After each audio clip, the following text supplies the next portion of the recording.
Welcome to Seattle Public Utilities Ask Evelyn Live, where we answer your questions about recycling, compost, garbage, and other trashy topics. I'm your host, Becca Fong, and this week we have got a really great question because it's all about pets and waste. So we get a lot of really great questions from you guys all the time about all kinds of things pets. And we had a really great question come in from Daniel. And it says, "Hi Evelyn, I get compostable bags for my dog's poop. Can I put the bag, the poop, all of it together into the compost cart? And also I get some pine kitty litter. If I use compostable bags, can I put that all in the compost too?"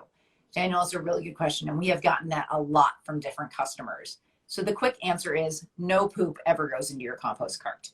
So that's kind of the quick answer, even if it's in a compostable bag.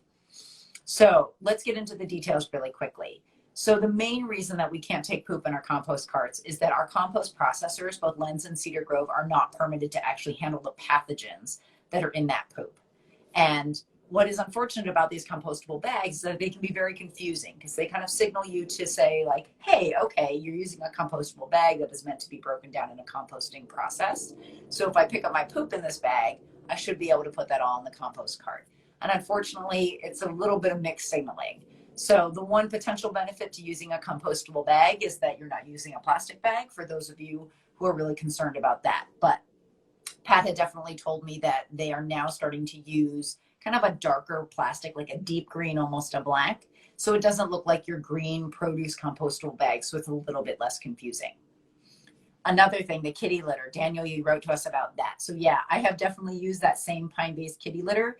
And unfortunately, because of the pathogens issue that our compost processors are not regulated to handle, we do not allow people to put kitty litter into the compost either. So you want to make sure that all of that is bagged up, double bagged, so it doesn't end up spilling out of that and gets put into your garbage. So fortunately, no poop, too many pathogens. It's kind of a bummer. Daniel, thank you for writing to us with that question. It's a really good point. Another really interesting thing that this question brought up is that a lot of you guys write into us about all kinds of other things too that have to do with your pets. So those of you who have seen our Where Does It Go Wednesday, there's a question perfect about what about pet fur? So you're brushing your cat forever, you're brushing your dog, and you have like enough fur to make a whole other pet.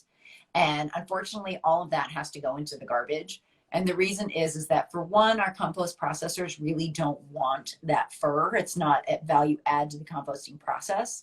And then there's also different chemicals that are on your pet's fur, potentially from like flea products, things like that, that are really not great desirable chemicals that may be fairly persistent, even when they go through that composting process. So that's something that we definitely don't want to have in there either. So another thing that actually has come up, and I actually encountered this myself, is that I had an old cat bed, and my cat loved that thing. I mean, she would just curl up in it and she would sleep in it. And we definitely had questions about, pet beds. So cat beds, dog beds, your pet's favorite blanket, if you can't donate those, because sometimes shelters don't really want those, can they go through thread cycle? And so the answer is actually very similarly to bed pillows. We do not allow pet bedding or pet blankets to be donated through even the fiber recycling program.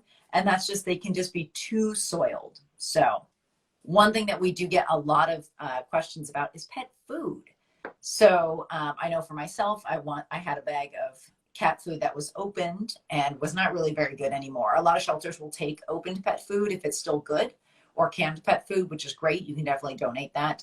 If it is expired, you can go ahead and put that into the compost. So even if it's canned food, it's a little bit extra work. But if you open those cans, empty out the food, and then wash the cans and put those in the recycling, the foods in the compost, you're in pretty good shape.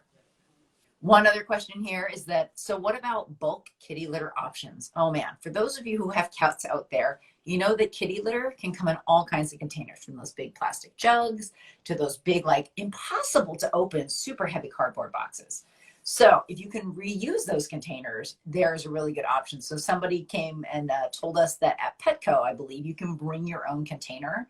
So one of those big plastic bins that you've bought your kitty litter in, or even one of those impossible to break down cardboard boxes, you can go ahead and bring those to Petco and actually refill the bulk kitty litter there. And it just means one less piece of packaging to bring back into your house. One of the things that we have definitely heard from you guys about is like dog toys and pet toys. And, while a lot of those things can be can be reused. It's better if you can find somebody to repurpose them to, but as far as like shelters and donating them, they're really not a great thing to do unless you know exactly where they're coming from or who you're getting them from. Folks, to go ahead and put those into the trash. So one final thing that we do get questions about too is what happens if you encounter a dead animal on your property, like maybe a raccoon or something like that. And what we tell people is that if it's under 15 pounds, double bag it and put it into the garbage. It does not go in your compost. And the reason is, again, from the pathogens. It's a whole animal. We're not sure kind of what has gone on with that. If it is larger than 15 pounds, or if you're not quite sure, if it's in a bit of a gray area, go ahead and call animal control. So